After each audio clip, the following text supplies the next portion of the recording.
Dios es grande, amén.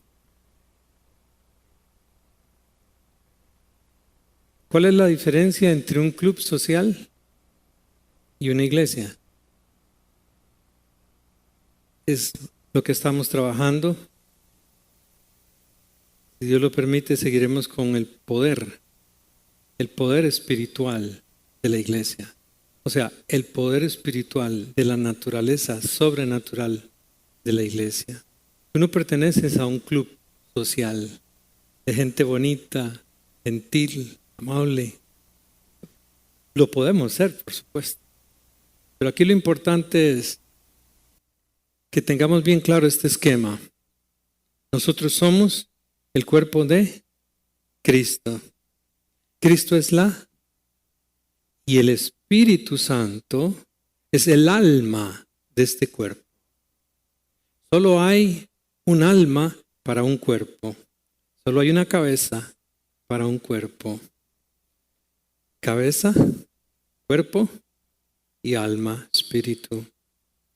Ahora, el punto es que podamos entender bien cómo yo puedo ser partícipe de esa naturaleza sobrenatural de la iglesia. Hemos trabajado varios puntos el año pasado y ahora estamos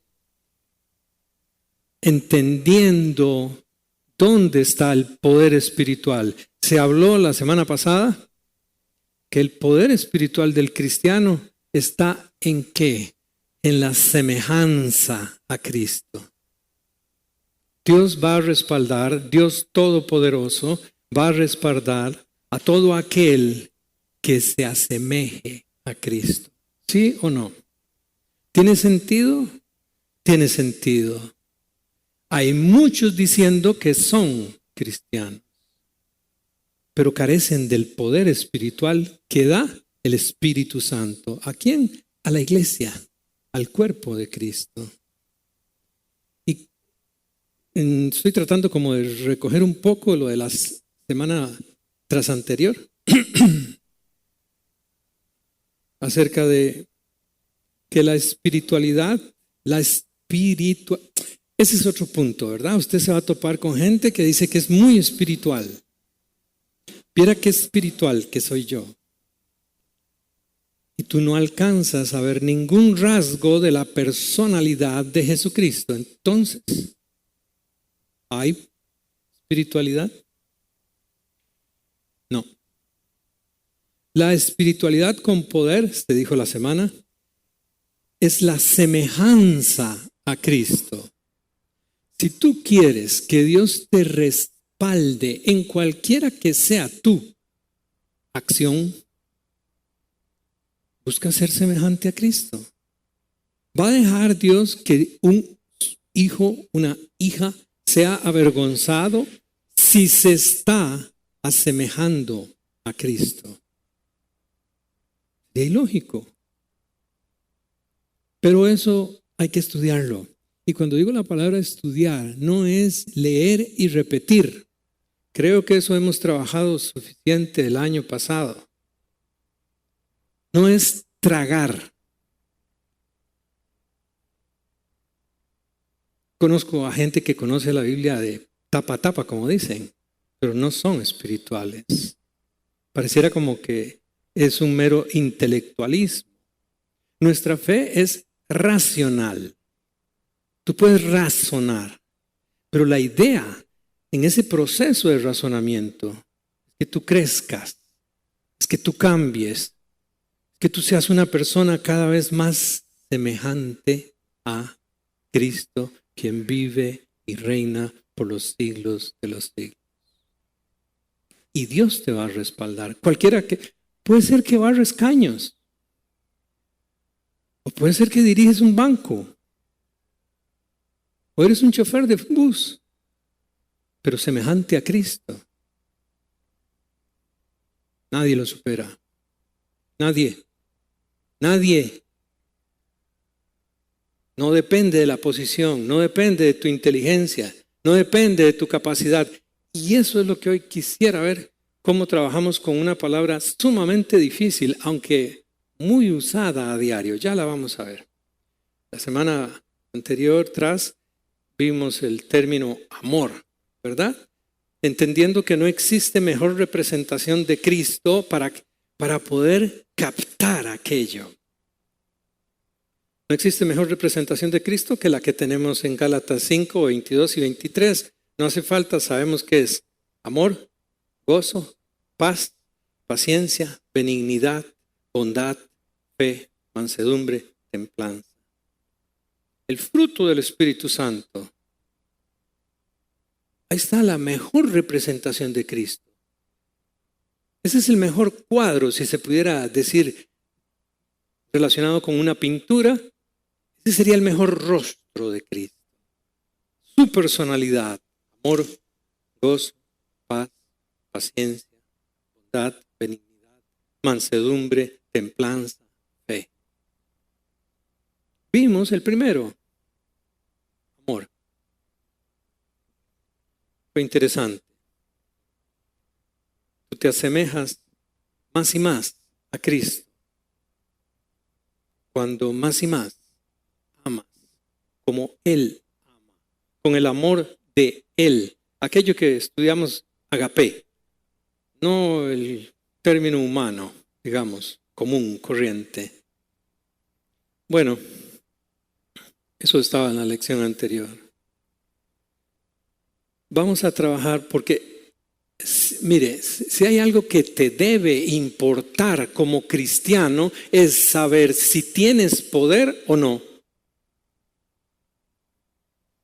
Si tú en esta noche revisas tu vida, tu existencia en Atenas, y tú ves que tú no tienes poder, pero dices que eres cristiano, hay que hacer algo.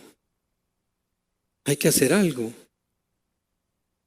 Y ese algo se hace aquí, en el cuerpo de Cristo, con la presencia del Señor, con la vigilancia del Espíritu Santo. Dios todo lo ve, Dios todo lo sabe y Él quiere ayudarnos siempre. Él no quiere que tú seas un creyente en Él sin poder espiritual. That's impossible. Es ilógico. Lo que pasa es que el enemigo ha confundido mucho el tema del poder espiritual, ¿verdad? Relacionándolo con milagros, con portentos. Dicho sea de paso, cuando estudiemos un poco más la profecía, veremos que ese es uno de los trucos favoritos de Satanás para atraer a los incautos, por no decir a los tontos. No lo dije. El Señor no se fiaba de aquellos que venían a Él por los milagros. Búscalo en San Juan, capítulo 2. No es así. Vamos a ver un pasaje que nos va a ayudar a entrar en este tema de cómo es que yo puedo tener poder espiritual. Dios va a respaldar a todo aquel que no es intelectual, busque una relación, todo aquel que busque una relación. Mire, por ejemplo, ¿qué se dice del Espíritu Santo? Que nos guiará ¿a qué? Toda la verdad. Dice toda la verdad. ¿Cuál es esa verdad? Pues es la que tú necesitas en el momento preciso, en la situación en que te encuentres. Hay muchas personas diciendo que no saben qué hacer, que no saben para dónde ir, que no saben qué trabajo tomar, qué decisión, cómo hago esto. Y tal vez tú les preguntas si tú crees en Cristo y dicen que sí, pero están confundidos, están enredados. Es que yo no sé qué estudiar, es que yo no sé qué hacer. ¿Y para qué está el Espíritu Santo? Para guiar. ¿A qué? A toda la verdad. ¿Cuál es esa verdad? ¿La que te importa o la que no te importa? La que en el momento preciso recurres, necesitas, o la verdad sobre las partículas subatómicas que llamamos por 9. Eso interesa mucho. Saber sobre el positrón, cuasitrón y tron. Y yo necesito ganarme el almuerzo hoy. Yo necesito comer hoy. Entonces necesito que el Espíritu Santo me revele la verdad hoy. Ojo, pero ¿a quiénes? Porque hay muchos vivarachos queriendo hacer trucos y salen bien engañados por Satanás. Vamos a trabajar. Yo traje aquí el texto porque me gusta trabajar viendo los versículos. Y vamos a trabajar en San Juan 15, primero del 1 al 4. Tú lo puedes buscar. Voy a tratar de leerlo. Estoy con problemas con la garganta, así que me disculpan. En estos primeros 4 versículos dice así, de San Juan 15, del 1 al 4. Yo soy la vid verdadera y mi Padre es el labrador. Todo pámpano que en mí no lleva fruto, lo quitará. Y todo aquel que lleva fruto, lo limpiará, para que lleve más fruto. Ya vosotros estáis limpios por la palabra que os he hablado. Permaneced en mí y yo en vosotros. Como el pámpano no puede llevar fruto por sí mismo si no permanece en la vid, así tampoco vosotros, si no permanecéis en mí. La figura de la vid, muy conocida para Israel, pero con lo que vamos a trabajar hoy es con el término permanecer. Tratando de entender cómo lo usa Dios. No cómo lo uso yo o tú. No, cómo Dios usa ese verbo, permanecer, ese término. Bueno, solo por ilustración, en griego es menó.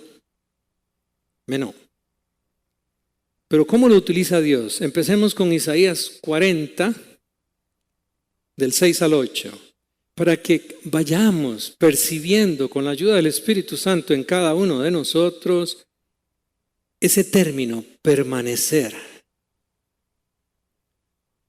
Isaías en el 6, leo, ¿verdad? El 40, el 6 al 8. Voz que decía, da voces. Y yo respondí, ¿qué tengo que decir a voces? Que toda carne es hierba y toda su gloria como flor del campo. La hierba se seca y la flor se marchita, porque el viento de Jehová sopló en ella. Ciertamente como hierba es el pueblo. Sécase la hierba, marchítase la flor, mas la palabra de Dios, del Dios nuestro, ¿qué pasa? Capta, trata de entender.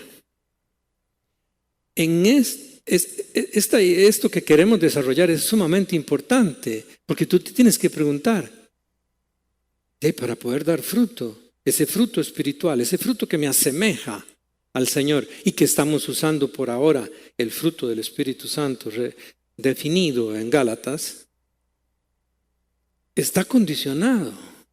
Aún permanecer.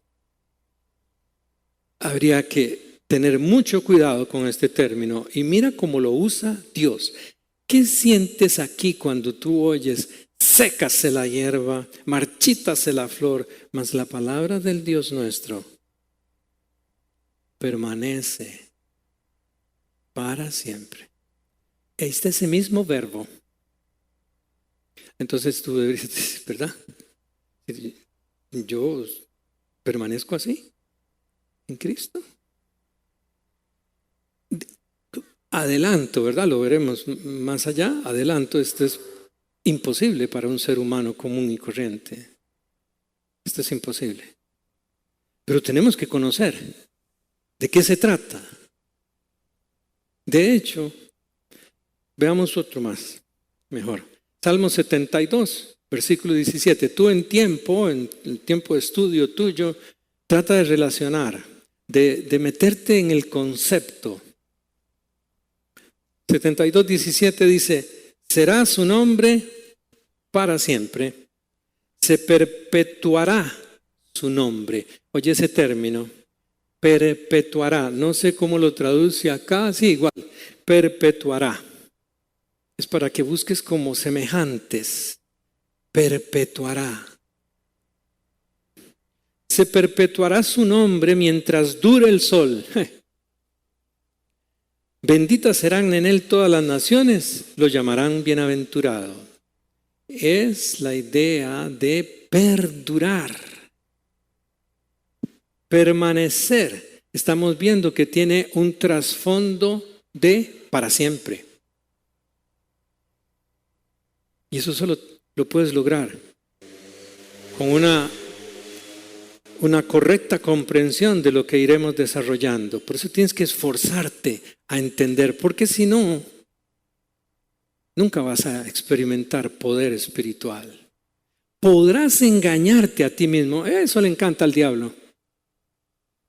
Pero aquí el punto es que con corazones sinceros, creo como dijo Mario, busquemos la verdad. Y no nos engañemos. No es el dinero el que resuelve tus problemas. No son las medicinas. No son los médicos. No es tu trabajo. Es el poder de Cristo en ti. Que se encarga, escúchame esto, de preparar todas las circunstancias de tu vida. Él las diseña, Él se encarga, porque tiene los ojos puestos en ti. Él se encarga de diseñar todas las circunstancias de tu vida de tal manera que tú busques intimidad con Él. Intimidad, para que logres entender, captar, ¿qué es permanecer? 33:11, el Salmo 30. Escogí estos, pero hay 104 solo en el Nuevo Testamento y no todos traen esta connotación que usó Jesús. Y en el Antiguo son un montón.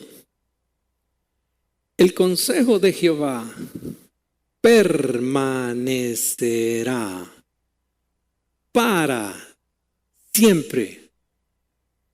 Los pensamientos de su corazón por todas las generaciones. Coge de ahí la sustancia de ese término permanecer y aplícatelo. Porque el consejo de Jehová dice, permanecerá para siempre. Pedro nos ayuda en el Nuevo Testamento a hacer como una traducción, como una explicación, y nos ayuda mucho a lo que queremos ver. En 1 de Pedro, el versículo 23, dice, siendo renacidos, no de simiente corruptible, sino de incorruptible, por la palabra de Dios que vive, ¿y qué pasa? Y permanece para siempre. Desde ahí ya tenemos una gran ayuda. Ese carácter de permanencia, esa cualidad de no cambiar, casi que inmutable, solo la consigues por medio de la palabra. Pero no intelectualmente solo, ¿ok?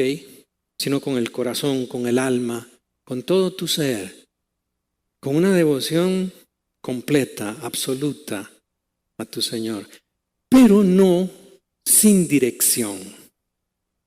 Es que vamos a topar, si ya se viene, una época de mucho emocionalismo, mucho sentimentalismo y muy poca precisión. Poca precisión. ¿En qué consiste el Evangelio? Vamos. Pedro nos ayudó. Y en el 25, ahí en el mismo 1 de Pedro 1:25, dice, mas la palabra del Señor permanece para siempre. Y esta es la palabra que que por el qué evangelio os ha sido anunciada. ¿Pero qué es el evangelio? Hay 4 y hay cartas. ¿Dónde está el evangelio? El año pasado hicimos una prueba de si podíamos encontrar cómo condensar el evangelio. Y Dios ya lo había hecho.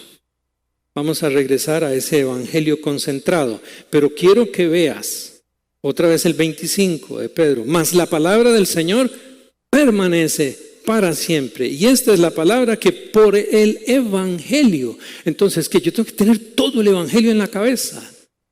Todos los versículos. Muchas de esas personas en realidad no permanecen. Lo que tienen es mucha letra. Nada más. Muchos títulos. Nada más. Pero cuando llega Satanás y los revuelca, se dan cuenta que hay que hacer algo. El evangelio concentrado está en 2 de Corintios 5:21, que dice: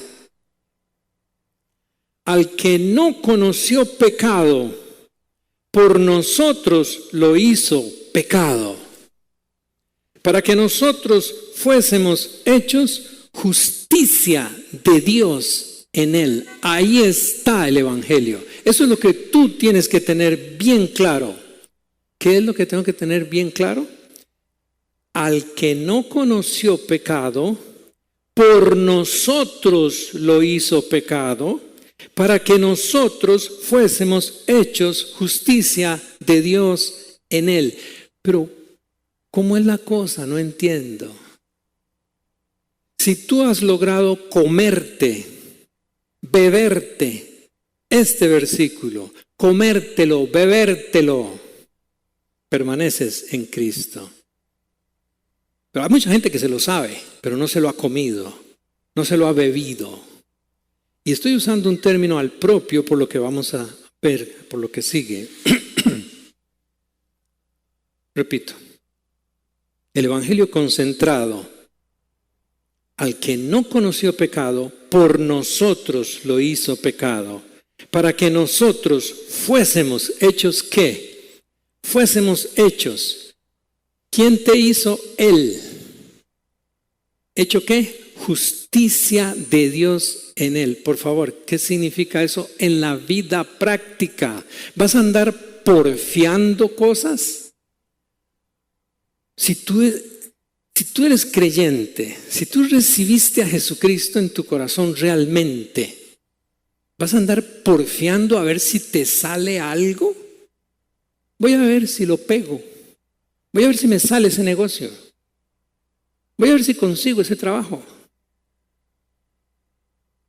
Voy a ver si estas medicinas me sirven. Por favor, ¿cómo es eso? Si tú eres hecho justicia de Dios, ¿qué significa la palabra justicia? Porque, mire, nosotros, principalmente nosotros, necesitamos conocer muy bien el significado de las palabras. ¿Sabes qué? Justicia viene de un término que significa derecho, recto, como debe ser. Entonces tú vas a andar diciendo, voy a ver si esto me sirve. Voy a ver si de esta forma me sale. Voy a ver si este muchacho puede ser mi novio. Voy a ver. ¿Dónde está eso en la Escritura? ¿Has conocido lo que el Evangelio dice? ¿O tú vienes a la iglesia, lees la Escritura y luego en el mundo pones en práctica la inteligencia del mundo, la sabiduría del mundo? Te dicen que tienes que ahorrar, que tienes que tener un buen trabajo, que tienes que comprar esto, que tienes que ver cómo vas a hacer en tu vida, porque quién sabe qué va a pasar, que tienes que comprar atunes y agua y guardarlos en la casa porque viene una crisis. ¿Y aquí qué es lo que dice? al que no conoció pecado. Por nosotros lo hizo ¿qué? Pecado. Lo más desgraciado que se te pueda ocurrir fue hecho Jesús. Para que nosotros fuésemos hechos ¿qué? La desgracia de Dios. Así dice. Los bateadores de Dios. Hay un eco. Los que juegan de vivos. Él se entregó a la muerte. Él sufrió la muerte para que yo sea ahora un ¿qué? Un taur. Solo creo que Álvaro sabe lo que significa un taur. ¿Verdad, Álvaro? Un jugado. Sí sabe, sí. Si Álvaro no sabe, bueno. Ok, a ver. Porfa, es para que tú te digas, yo estoy permaneciendo. Porque si tú dices, tú estás permaneciendo y eres un bateador, estás contradiciendo. O tú, por ejemplo, dices, no sé si pueda ser así. ¿Quién sabe? De repente a la larga, ojalá. ¿Qué es ese vocabulario? Entonces no estás permaneciendo. Entonces tu conducta no es como la del Señor. Usted ve en el Señor un bateador, un porfiador, un taur, un jueguevivo. Tú vas a ver una persona mansa y humilde, precisa. Lo que hay que hacer, se hace. Lo que no hay que hacer, no se hace. Como decía mi hermano, lo que es correcto, se hace. Lo que no es correcto, no se hace. Punto. Y el Espíritu Santo estará ahí, guiándote. Pero vamos adelante porque quiero ver si logro dejar este fundamento. Yo creo que este pasaje que vamos a estudiar es uno de los más importantes, pero también de los muy ignorados y muy tergiversados por algunas congregaciones. Juan 6, del 51 al 59, voy leyendo, el 58 creo. Dijo así el Señor: yo soy el pan vivo que descendió del cielo. Si alguno comiere de este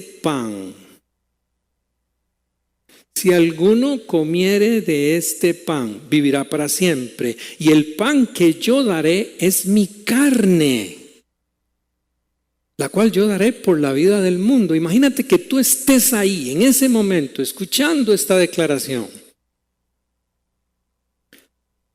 Entonces los judíos contendían entre sí diciendo, ¿cómo puede este darnos a comer su carne? Se equivocó de tribu, aquí no somos caníbales. 53. Jesús les dijo, no es un porfiador, no es un bateador. Jesús les dijo, de cierto, os digo, si no coméis la carne del Hijo del Hombre y bebéis su sangre, no tenéis vida en vosotros. El que come mi carne y bebe mi sangre tiene vida eterna. Y yo le resucitaré en el día postrero.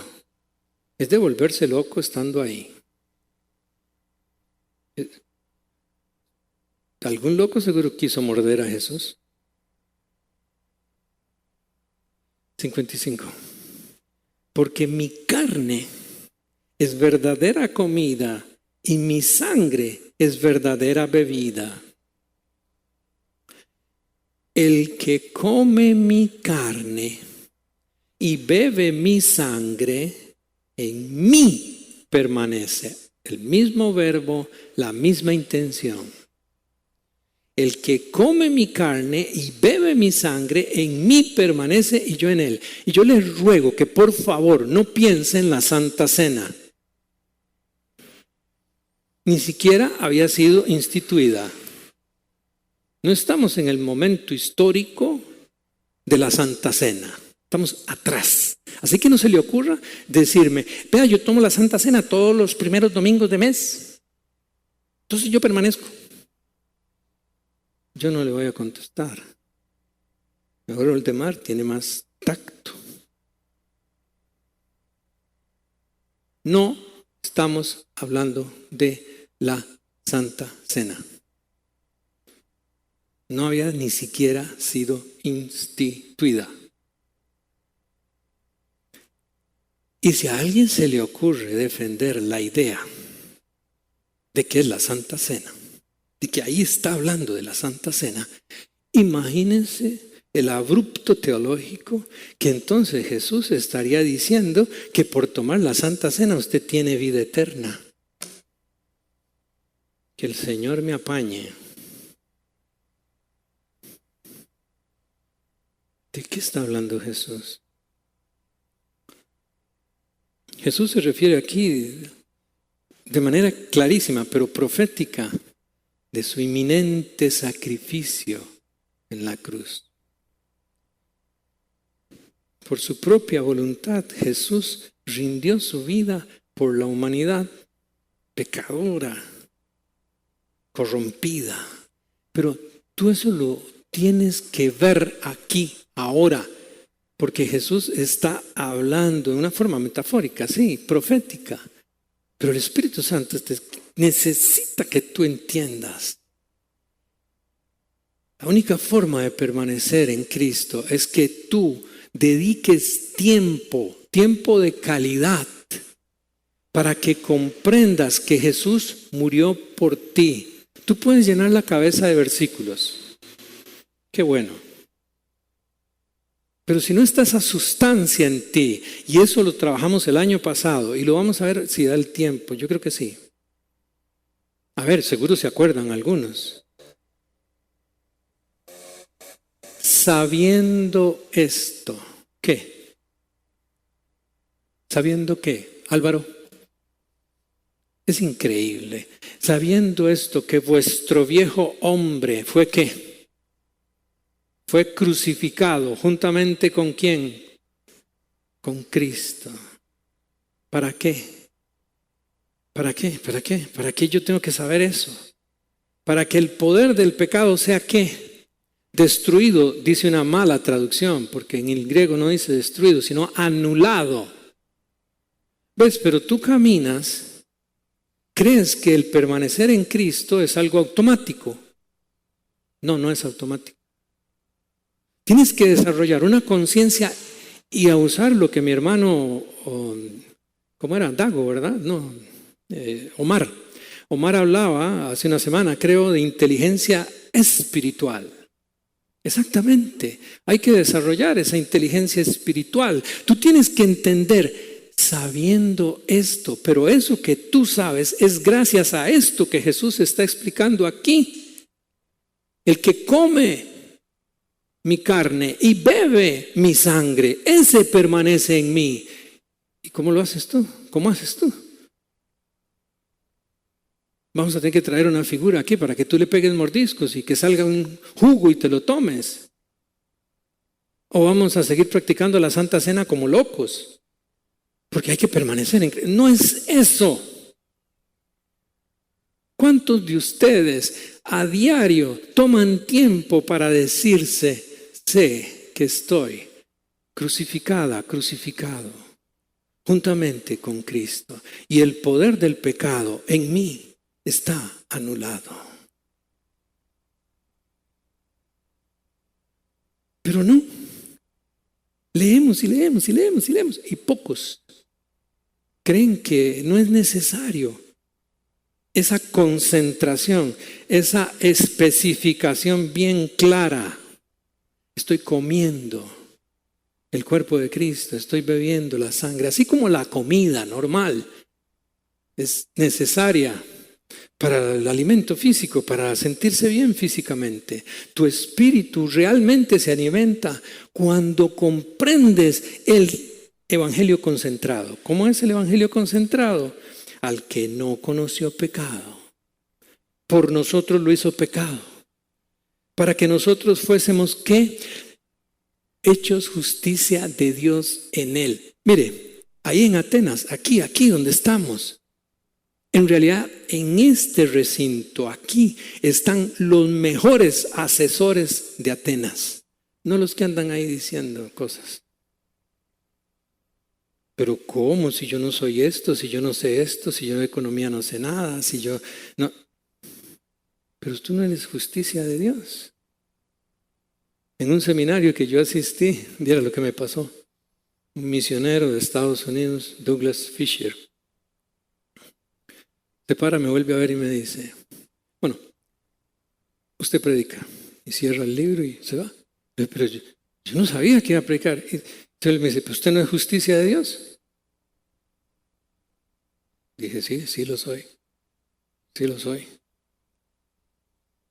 No sé de qué voy a predicar, pero que el Señor abra mi boca. ¿Lo dice la Escritura o no? No le tengas miedo absolutamente a nada, porque eres justicia de Dios. Si has recibido a Jesucristo en una forma íntimamente racional y espiritual. Porque si no, lo que haces es estar en un club muy lindo, muy bonito. Observa. En Juan 6:56, el que come mi carne y bebe mi sangre, en mí permanece y yo en él. ¿De qué está hablando? Está profetizando lo que va a hacer, la obra suya en la cruz. Y a eso tenemos que ponerle mucha atención. Y luego dice, en mí permanece y yo en él. Algunos creen que es un asunto místico. Bueno, de hecho, hemos tenido místicos famosos en la historia de la iglesia, famosos. Pero yo no creo que esto sea místico. Es simplemente que tú captes, por mí murió, me amó de tal manera que se entregó a sí mismo por mí, para que yo hoy viva libre y sea justicia de Dios. No tengas miedo, no andes buscando caprichos, no andes buscando pleitos. Yo fui de esos. Vea cómo quedé. 57 dice, como me envió el Padre viviente y yo vivo por el Padre, asimismo el que me come. Pero, ¿qué es ese come en ese contexto que estamos hablando? Pues yo entiendo a los judíos, más que son medios a veces. Asimismo el que me come, él también vivirá por mí. ¿Tú sacas tiempo para comerte a Cristo? Ya. No se le ocurre ir a coger, ¿verdad? Un muñeco y sentarte y ver a Cristo muriendo en la cruz, en el Calvario, por ti. Verlo sangrando por ti. ¿Sacas ese tiempo de calidad? En la intimidad y en el razonamiento intelectual sano. Ahí está. El Espíritu Santo vendrá, te llenará y darás mucho fruto. El 58 dice, este es el pan que descendió del cielo, no como vuestros padres comieron el maná y murieron. El que come de este pan vivirá eternamente. Deberíamos dedicarnos a estar comiendo de ese pan. ¿Cómo es que lo comes? Tragándote la Biblia. O entrando en una meditación. He visto grupos que hacen algo raro. Pero piensa, por favor, aquí mismo, en este mismo instante, que tú viajes a los pies de la cruz y ver a Jesús muriendo por ti, de una forma personal, entregando su vida por ti, y que tú salgas de aquí entendiendo, Él pagó por mí para que yo camine aquí como justicia de Dios en Él. Nadie te va a engañar. ¿Sabes a quiénes engañan? A los que quieren ser engañados. Por eso los magos hacen tanta plata, porque hay muchos que quieren ser engañados. Pero si tú pones atención a esta metáfora o alegoría que Jesús está usando y le pides al Espíritu Santo, yo quiero comer de esa carne y beber de esa sangre, entender que Él puso su vida por mí. Yo quiero que veas a lo que llegó Pedro, primera de Pedro 2:24, y ahorita terminamos. Para que veas que el Evangelio concentrado, la sustancia del Evangelio, no es saberse un montón de historias, no, es esa esencia que tú la captes y Satanás nunca podrá hacer nada. Primera de Pedro 2:24, muy conocido. Quien llevó él mismo nuestros pecados en su cuerpo sobre el madero, para que nosotros, estando como, puedes ver ahí Romanos 6:6, 6:11, para que nosotros, estando muertos a los pecados. Muchas veces este pasaje se cita sin ver que viene iluminado, reflejado por esa obra, esa real obra. Eso fue lo que pasó en la cruz. Quien llevó él mismo llevó nuestros pecados en su cuerpo sobre el madero, para que nosotros, muertos, estando muertos a los pecados, vivamos a la justicia. Otra vez, ahí está el Evangelio. Ese es el Evangelio, no son rituales. Ese es el Evangelio, que yo me considere muerto al pecado, pero vivo para Dios. Ajá, es muy lindo en el momento del culto. Afuera, donde está la gente, como decía creo Mario otra vez, que necesita ver en mí que yo soy justicia de Dios en Cristo. ¿Cuántos médicos charlatanes? ¿Cuántos profesores charlatanes? Dicen que el que come perro no es buen perro, perro que come perro, bueno. Pero la verdad es esa. Hay mucha mentira y engaño, aún en las iglesias.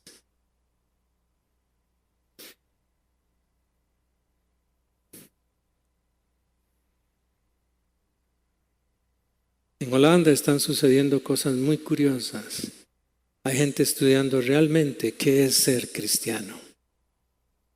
Vieran qué cosas más extrañas, porque ahí la corrupción ha llegado a niveles exagerados. Quien llevó él mismo nuestros pecados en su cuerpo sobre el madero, para que nosotros, estando muertos a los pecados, vivamos a la justicia, y por cuya herida fuisteis sanados. Queda claro que si tú dedicas ese tiempo de calidad, de meditación, de intimidad con el Señor, pero enfocado en lo que Él hizo en la cruz, en ese valor que tiene lo que Él realizó en la cruz por ti, por mí, vas a dar fruto. Realmente estarás permaneciendo. Recordemos este versículo que también lo vimos el año pasado y que lo estamos trayendo ahora para hacer ver algo. No hay fruto si no permaneces. No permaneces si no estás comiendo y bebiendo, comiendo del cuerpo y bebiendo de la sangre de Jesús. Pero no es la Santa Cena. Con Cristo estoy juntamente crucificado. Ya no vivo yo, mas vive Cristo en mí. Y lo que ahora vivo en la carne, lo vivo en la fe. En la fe, no lo vivo por fe, sino en la fe del Hijo de Dios, el cual ¿qué? Me amó y ¿qué hizo? Se entregó a sí mismo por mí. Recuerda esto. Allá afuera Hay muchas batallas de Dios y Él quiere usarte para ganar sus batallas, las de Él, no las tuyas. Tienes que trabajar eso. Él te escogió, Él te llamó, tú estás aquí por su gracia y misericordia para satisfacerlo a Él, quien te amó y se entregó a sí mismo por ti. Allá afuera hay batallas de Dios en las que Él te va a usar para ganarlas. No las tuyas, las de Él. El Señor nos ayude en este año. Dios los bendiga. Muchas gracias.